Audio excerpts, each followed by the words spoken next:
Welcome back everyone, I'm Brad from Brad and Chloe. In this video we are going again in this time machine like we did in the previous video to look at even more projects we did back in our Colorado house hack. And we're also going to show you our two favorite renovations we did that were super simple but added such value to the living experience there. So without further ado, let's jump into it, guys. Going back to November 2019, so over a year now, we learned that Colorado has some pretty wicked soil. Not only does it move a bunch because of what's called bentonite, which requires those floating walls we talked about in the basement, but it also has something that's called radon. And radon, I never heard of it before I moved to Colorado, is actually the second leading cause of lung cancer in the United States. It is second only to smoking. So, silent killer, I guess. Alright, so team's forming. We should really have the office's air quality tested. And we have radon coming from below, we have asbestos in the ceilings. These are silent killers. You are the silent killer. Go back to the annex. You'll see. So in order to keep ourselves and future tenants safe, we decided to add a radon mitigation system. So what this is basically a large PVC pipe that goes into the concrete underneath the ground, underneath the house, and it sucks air from underneath the house and vents it outside. And so that just mitigates any radon that could come up into the basement or even to the main level of the house. We had the first phase done on November 29th, 2019, and this is just one suction point. But after a few months of observing the levels, we realized that it still was not getting below the EPA recommended safe level. So we added a second suction point which teed off of the main one and sucked from a few feet over near the laundry machines, and that seemed to do the trick. So the second phase was added April 15th, 2020, about 5 months later, and that whole system cost $1,400, which is definitely expensive, but we hope that all the future tenants that live there are safe. In parallel to that large bathroom renovation, which you guys may have remembered from our previous video, we also painted the entire main level of the house. This is obviously a lot of work to do 2 coats on every single surface of the main level, but it was totally worth it. Just adding a new fresh coat of paint really opened and brightened up the space, and we're super glad we took the time to do it. For the living areas, the kitchen, the bathroom, and the main large bedroom on the main floor, we went with Pixel White, which is just a white color with kind of a bluish hint. But for the other 2 rooms upstairs, we kind of kept with what was already there, except we made them lighter. So in one of the rooms, we went with, I think it's called Absolute Zero, which is basically just a light blue color. And then the other room was this dark neon green color, which we definitely weren't going to go with. But we did stick with the green for some reason, and we went with kind of a lighter green. Should we have just painted it all Pixel White? What do you guys think? This took us about 2 weeks to paint everything in the main floor after working on the weekends, from December 8th to December 22nd, 2019. All the paint and materials cost roughly $350. And that is totally worth it. One major problem we ran into in this house was the aluminum wiring. Unfortunately, we don't have much footage of this, but it's still a major problem that we had to deal with. So typically in newer homes, even back in like 1980s, they use copper wiring, and copper is a great conductor, it's very low resistance, so it's very good for carrying electricity. But for some reason they use aluminum wiring back in the 70s. So hear me out here, this is a bit of a electrical engineering lesson, but hopefully it makes sense and you learn from it. So aluminum has higher resistance than copper. That means when you pass current through aluminum, it's going to heat up more and it's going to expand. And so when you have a wire coming into a terminal on an outlet, for example, that could expand too much and pop out of that terminal, and then it's very likely that it would short onto something. And while a circuit breaker will hopefully pop the circuit, it probably will also start a fire. So basically it's just a huge fire hazard. So having copper on the actual terminal is very advantageous. So what we did is we used these purple Alumicon connectors or wire nuts, and we took the aluminum conductors into them, and then out of that we brought copper and put the copper on the actual terminal to limit the chance of fire happening. These purple connectors have a special gunk inside of it that somehow cools it down and really mitigates the risk of that metal expanding and breaking loose. We did this to all the outlets in the house, back in late November, just on nights and weekends again, and all the connectors cost us about $60, but it's definitely worth it again, we think, to mitigate it against a possible fire. These gutters had a bunch of holes and leaks in them, and it was very evident from the siding beneath, because every time water runs through it, it would just fall right into the siding and get cold and stay wet. So we honestly should have changed these out earlier, but we finally did it on April 29th, 2020, and this change out cost $1,600.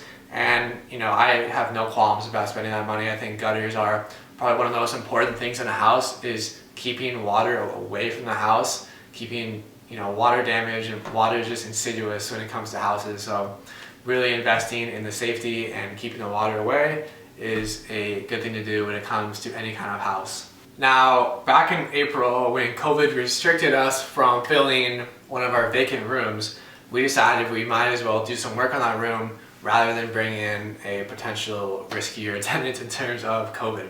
So I will let Brad from April take it away in his pretty much first ever YouTube video vlog. So, thank you for tuning in today. So, we're redoing a closet in here today. This closet was pretty old. It was paintable, it was redoable, but figured might as well just update it with a proper closet. It'll last a lot longer. So we've done, just removed everything. See, it's just floor and the wall. What we're gonna have to do is we have to patch up a little bit of these nail holes in here. So we're just gonna go through and patch them up, and then let that dry, sand it down, clean the walls, give it a nice paint. All right, so room 103 renovation continues. We got all the closet out right here. Don't step on any nails. We got handyman Chloe over there taking off the baseboard so we can replace it with some higher quality, higher in height. That's right, higher in height baseboard. Probably go with an MDF version. Chloe's prying that off right now. After a trip to the hardware store for some nice sanded plywood for a closet, we cut the pieces to length, and then we used this thing called a Craig jig, which we learned about back then, and that adds some pocket holes into the wood, and that makes for a nice concealed joining of two pieces of wood, in this case at a right angle. Then we put a nice coat of paint on it, we drilled the pocket holes, put it all together in the closet, and that was pretty much it. So a huge upgrade, and we really like the way this looks. We worked on this from roughly April 8th to April 22nd, 2020, and it cost us roughly $200 for all the materials. Okay, enough about those honorable mentions. Let's get into the real favorite projects that we loved how they upgraded the space. So if you look at this picture of Tallulah perching on the couch, looking at her prey, you can see that she's very poorly lit. The lighting in this room is not very good. And that is because originally this house was wired so that there's an outlet in that room that is switched, and you're basically supposed to put a lamp there. And lamps provide some light, but really not as good as the standard overhead light. So we wanted to add some new LED recessed lights in that room to really brighten it up and open it up. So what we did is we made some layout that we agreed upon, 6 lights in that room, and then we made our mark on the ceiling. Chloe drilled a pilot hole through those marks, and then she stuck a little marker through the hole. And then I went up in the attic and I looked into where she was marking, and we just made sure that if we were to drill a 6-inch hole there, we would not hit the joists in the attic. Those are the pieces of wood up there that hold the drywall up and hold the house up. Once we had all the marks, we came down and drilled those 6-inch holes. And then once we had the holes drilled, we cleaned up some of the insulation drywall bits that fell down. And then I went up in the attic again, and we ran some new wire to wire up the lights, obviously. Chloe was down below pulling these loops through all the holes, and this made it super easy to just snip those loops and wire all these lights daisy chained in parallel. If you remember one of our previous videos where we interviewed Michael McClern, you saw that we helped him install these same exact lights. In fact, these are lights that we bought and we had left over, so they are the same exact lights. We really like these lights because they consume such little electrical power, and they're super easy to wire. So they have these separate electrical boxes that you just run the wire into them, wire it up, and then the actual lights are separate, so you can connect this small low voltage connector, and so that makes it super easy to wire without the actual physical light being in there. Once we had all the lights wired up, we snapped the lights into the ceiling. Again, super easy installation, no need to find a stud and drill it on there. They just pop right into the drywall. And then we replaced the old standard switch with a new light dimmer switch, and we love this. It was a huge upgrade to be able to dim the lights in the living room. And then after this, we turned the power back on and nothing exploded. So we tested it out and it seemed to work really well. And as you can see from these pictures, they were a huge upgrade to the space. We really like how much they lit up the space. We did this again after work on nights and on weekends from April 16th through April 20th, 2020.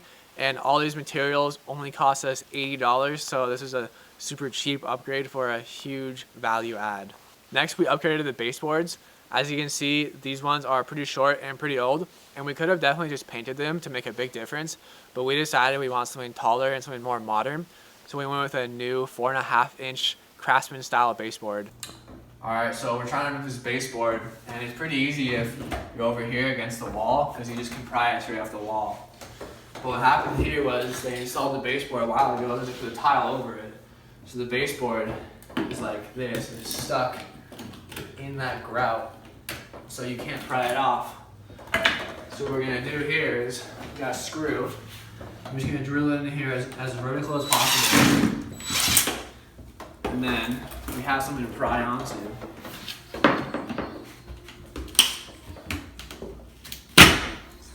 Okay, let's do that again. So we're gonna screw into it as vertical as possible.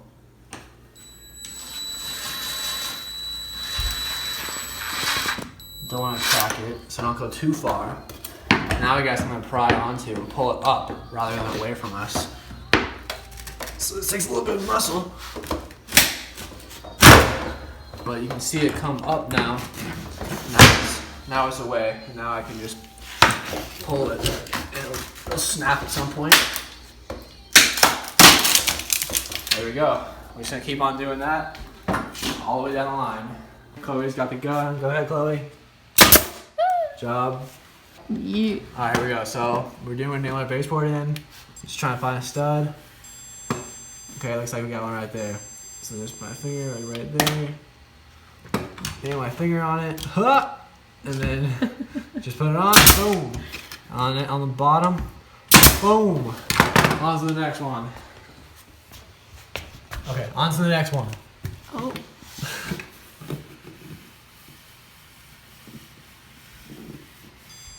Oh. Boom. Boom. We in business. Chloe's gonna do the same thing now. I already got the set that just beeps, so she's gonna find the next one. Meticulous work. Boom, there it is. Okay. So she's gonna mark it with her finger. Your foot. She's gonna nail my foot into the wall. Move your foot. Okay, she's gonna do one on top and bottom. Just Boom.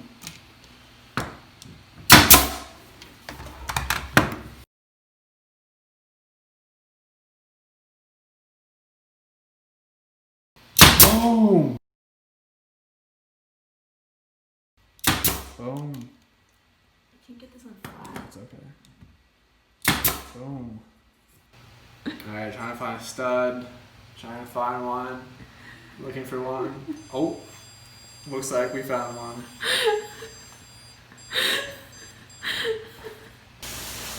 Alright, so we're going to apply a nice thin bead of caulk on the top. Yeah, just nice thin bead, and then we'll put our finger through it. What did you do to the tip of the... Oh, I did a very small cut, so we get a very small bead out. There you go. Okay. That's good for now.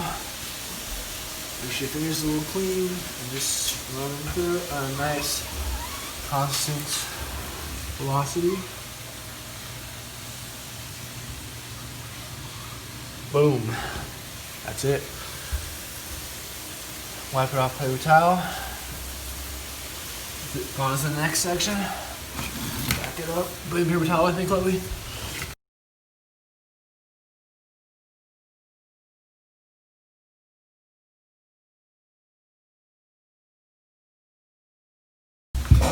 You notice right here we missed a small little spot.